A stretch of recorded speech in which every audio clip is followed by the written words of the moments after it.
I mean, I think we all recognise that errors do occur. It's just to keep them, not to have a series of errors.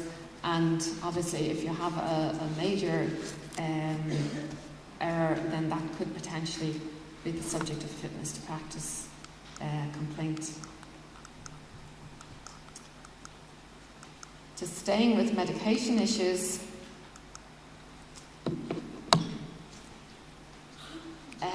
a lot of inquiries involve the use and abuse of medications, dealing with theft of drugs for use by oneself or friends, family, or for sale, theft of prescription pads, syringes, needles, forging of prescriptions, forging of co-workers' signatures.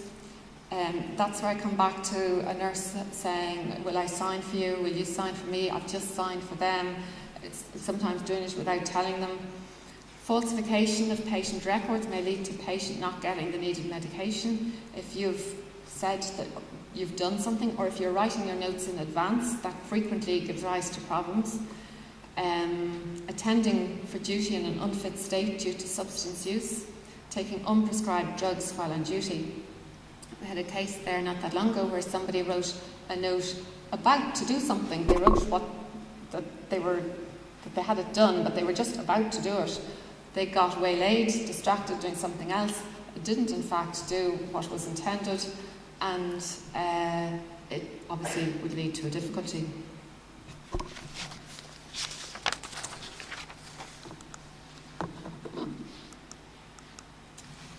Behavioural issues.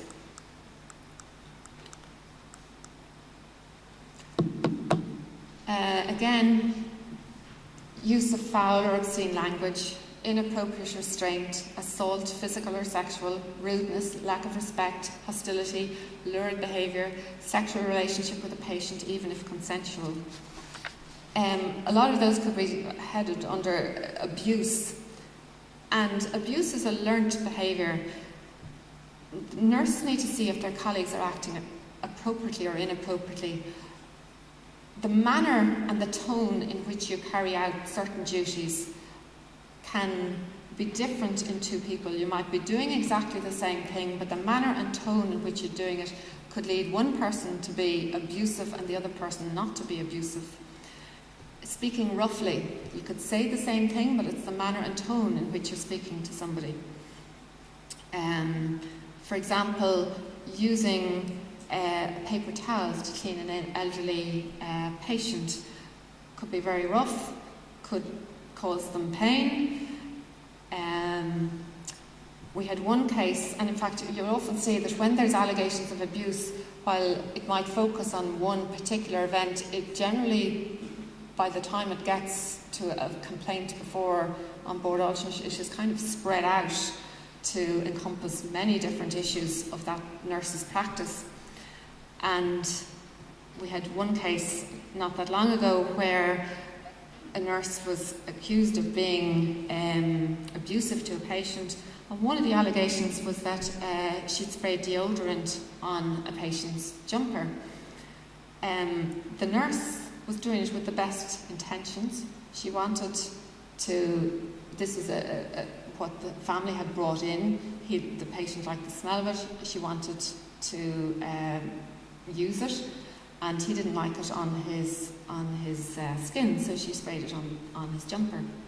But when you're dealing with allegations that may arise, you can see how it can spread out, that somebody might view that differently and view it as, well, that is an inappropriate thing to do, therefore it falls within parameters of perhaps being abusive behaviour.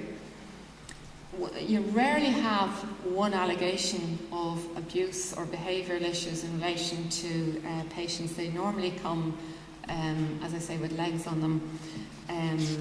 And again, the manner in which you hold a patient. Are you holding the patient roughly? Are you holding the patient gently?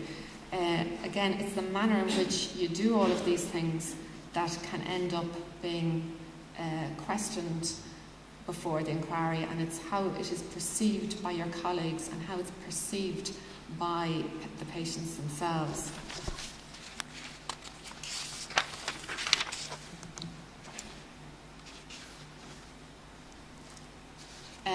Other examples of professional misconduct are behavioural issues, which are more in a general sense: falsification of educational qualifications, sleeping on duty. It doesn't matter if everybody does it for 10 minutes, it's still, you're not supposed to sleep on duty, it still could end up being a subject of an inquiry. Inappropriate use of the internet while on duty, assault of a co-worker, physical or sexual, failure to adequately supervise carers, students or junior colleagues, lying by commission or omission to cover up an error. Very often an error will occur and a nurse may not, while the error itself, the board alternate, as I said before, they support and they recognise that errors do occur. But if an error occurs and a nurse then tries to cover it up in some way, well then that obviously causes more concerns because then you can't rely upon that nurse and you can't rely upon what they're saying and their practice.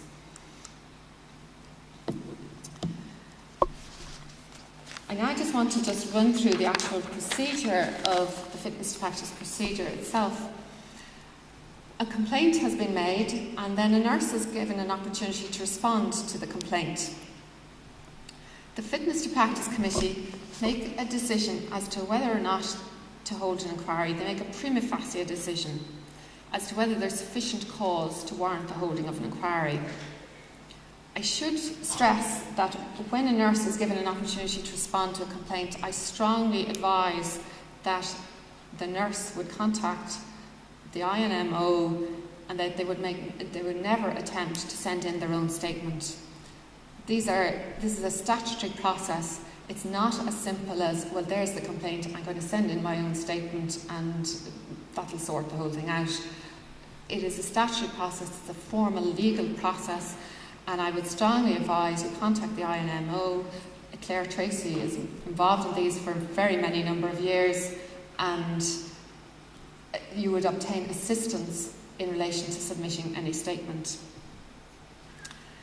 If the board or if the committee decides that there isn't enough evidence there to go ahead with an inquiry, then the matter goes before the board for their confirmation and it's then concluded. However, if they decide that there is enough in the complaint and the response for an inquiry to be held, then the executive and on-board auditors proceed to prepare a case for hearing. So the first step is what I would call pre-inquiry. A notice of inquiry is furnished to the nurse. That sets out the identity of the nurse or midwife, the grounds of the complaint. Is it professional misconduct? Is it unfit to practice by reason of a disability? What is the actual complaint? It sets out the specific allegations. Now, you could have a notice of inquiry with 3 allegations in it. You could have a notice of inquiry with 33 allegations in it. It also sets out the names of the witnesses who will attend. And again, while I'm saying hopefully none of the nurses here will ever be the subject of a complaint, and you could, on the one hand, be the complainant and therefore a witness, or you could be a simple witness who worked alongside this colleague and perhaps saw or was involved in some respect with whatever had occurred. It also set out the date and time and location of the inquiry. With the notice of inquiry is a book of evidence, and that book of evidence contains statements of all the witnesses, perhaps patient records. If there's an allegation that incorrect medication was provided to a patient or patient records were falsified, well then obviously the patient records are of critical importance. Any reports, and that would include reports from your employer, disciplinary hearings, any statements made before your employers that you might have made, that other people might have made, any conclusions and outcomes of any investigations that were carried out. It might involve your personnel file. So all relevant documentation is provided to the nurse in advance of the inquiry. If it's a disability issue involved, well then they will obviously want to get your medical records, so your medical records will be included, and they will also want an independent medical assessment to be carried out. So they will arrange for an independent medical practitioner to carry out an assessment.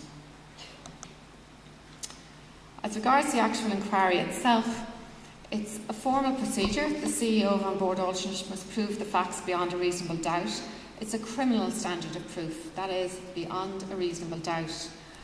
The committee usually comprises 3 members, and they have usually a senior counsel who is their legal assessor, who advises them independently of the CEO's legal team, who in effect prosecute the case.